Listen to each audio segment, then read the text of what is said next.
Eye, camera, action. Hi, in this video, I'll be giving you a quick summary of the ReactJS documentary by Honeypot. We'll be talking about the early days, the problems that led to the creation of React, solutions, challenges faced, and I'll be sprinkling facts every now and then. So watch out for those and let me know if you're able to catch all the facts in the comment section. To learn more about the ReactJS documentary, I highly recommend that you watch the full documentary on Honeypot's YouTube channel. Let's get into it. So, the first website to use ReactJS in production was Instagram.com, while the first website to use ReactJS in production outside of Facebook is Khan Academy for a project led by Sophie Alpert. But this is not where the story begins. Let's go back to the year 2011 and let's take a trip through the Facebook headquarters. The problem: building complicated user interfaces and apps. The initial solution was server-side rendering, otherwise known as SSR, with minimal JavaScript, but this couldn't get them to the destination. Initial solution. The initial solution was to build a framework known as Bolt.js, which was essentially bolting together all the good things that Sean O'Sullivan and a bunch of engineers at Facebook at the time liked about the popular front-end framework library at the time. Bolt was Facebook's implementation of a client-side MVC, otherwise known as Model View and Controller, and it was used to build a bunch of complicated stuff at Facebook at the time. About 25 engineers worked on this between building new features and the framework itself. The origin of React. Reading and understanding other people's code became complex, and Jordan Walke, who actually is the creator of React, had a lot of interesting ideas on how to make what was done on Bolt much more functional. In fact, React was initially going to be called F-Bolt, which meant functional bolt. Jordan's idea was, why not just blow away the entire UI whenever there is a change, say an API? What every other framework was doing at the time was two-way data binding. The idea was to forget about two-way data binding and re-render, but let's try to render as little as possible. And of course, people thought it was crazy because you have to find the DOM node, attach event listeners, remove event listeners, and so on and so forth. Lee Byron at the time, who was an engineering manager at Facebook, thought that React was a distraction and a huge waste of development time. He called for a meeting with Jordan, who had a demo in hand and was able to convince Lee that this was worth it. Beautiful imperfection. The code wasn't easy to read. The set of tools, mental models, syntax, programming concept, and thinking was different from what everyone was used to. Even though its goal was to be simpler, things felt overly complicated. Lee Byron helped in eventually bringing some sanity to project structure, naming things properly, component lifecycles, and the front-facing API. One of the first projects React was used for is the UFI, otherwise known as the Universal Feedback Interface.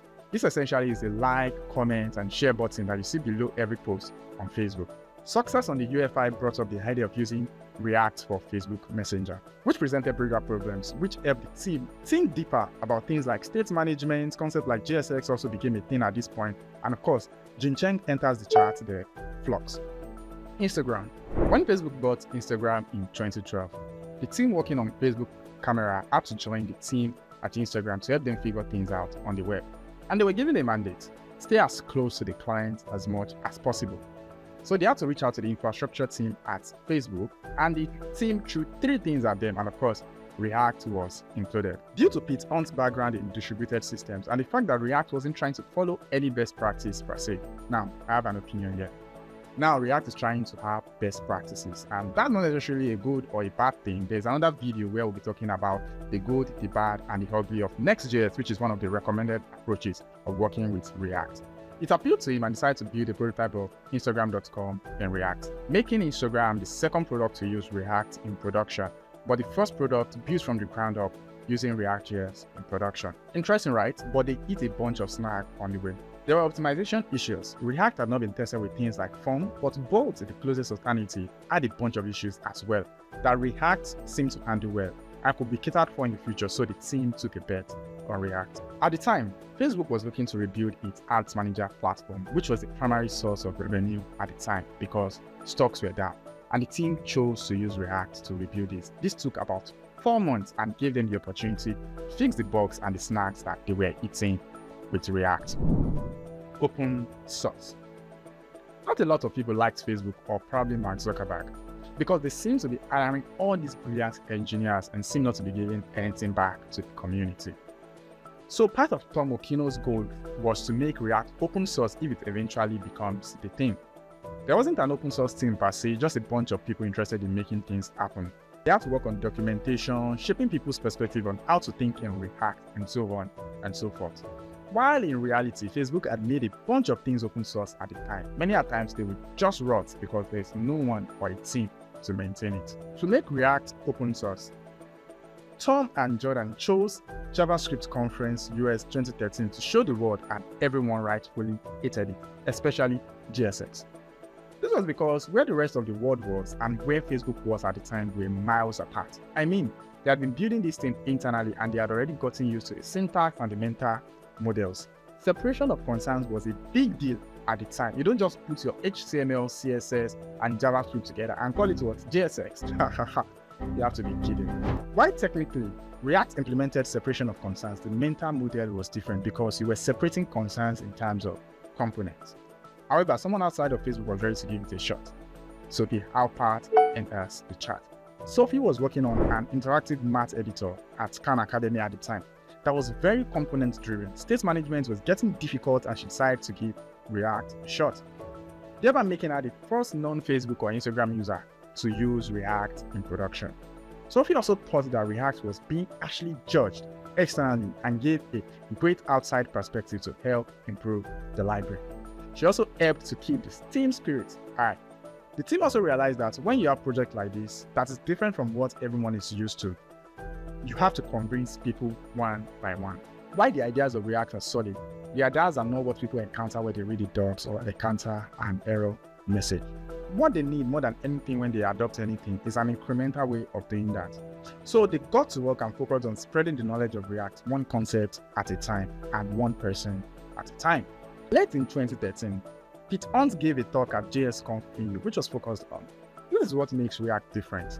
I'm not saying it is necessarily a good thing. I'm not saying you should use it, but please hear me out. I'm only saying that this is interesting and there's a lot of interesting stuff about how this thing works that you should pay attention to.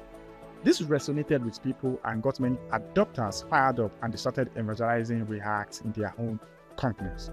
The team then recruited Brandon Bloom, who was a friend to David Nolan, a great musician and respected JavaScript developer.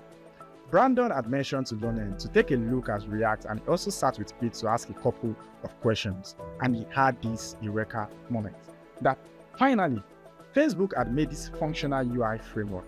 About a week later, he wrote an article on the future of JavaScript MV6, that is model view and controllers, which changed the trajectory of the project. Of course, that is React. React was able to tackle Facebook's biggest problems, and other companies noticed. But there was one company that was especially eager to rethink best practices. Netflix. Show me that Netflix thinking. Okay, let's get back to it. At the time, Netflix in the browser was built with Java Web, and it was super slow. The team needed a modern framework. You thought I was going to say React Theme to save the day, right? Because the choice of framework was going to determine the future of the website for at least 10 years. Two teams were pitted against each other to prototype with React and Backbone. React was the clear winner. It allowed Netflix to stay on top of the competition, put changes to production faster, and of course, Netflix started praising React publicly, and it was also the second big company to bet on React ecosystem and community. If you think about it, React was an indie hacker type of project thingy within Facebook at the time. In fact, the team wasn't sure if there was an ecosystem or if people were interested in building a community around this. Until, well, people started asking for a conference. And you know the amazing thing is, the conference sold out in less than 1 minute. How interesting is that? The first conference, even though it was underproduced, went really well, and a couple of projects like React Native were made open source. I did not create React. Obviously, I did not create React. But then there's someone who says that statement that I am doing in this video. That's Dan Abramov. You probably heard this phrase from Dan Abramov, and why he didn't create React? He actually created Redux. And the amazing thing about Redux is it was supposed to basically be a demo for his talk on time traveling or traversing data. At the time, there was no state management library, and this essentially was Dan's entry into Meta and the React ecosystem. Another person worthy of note is Andrew Clark. He had given a talk and was asking a lot of the questions the internet team had. Who had better to come in and help solve them? Well, you guessed right. How amazing it is that one of the biggest front-end frameworks in the world, that one of the biggest companies, had to go through a lot of challenges before people could even adopt it. Sometimes you have the greatest ideas, you have the greatest tools, but people are not just ready to use it. Before we conclude this video, I'd like to read the quote from the documentary. If you want to spread an idea, you have to really convince a few people and have those people share your message. You can't just be shouting it by yourself. If it's your first time on the channel, kindly subscribe, and cheers, don't forget to build like a boss.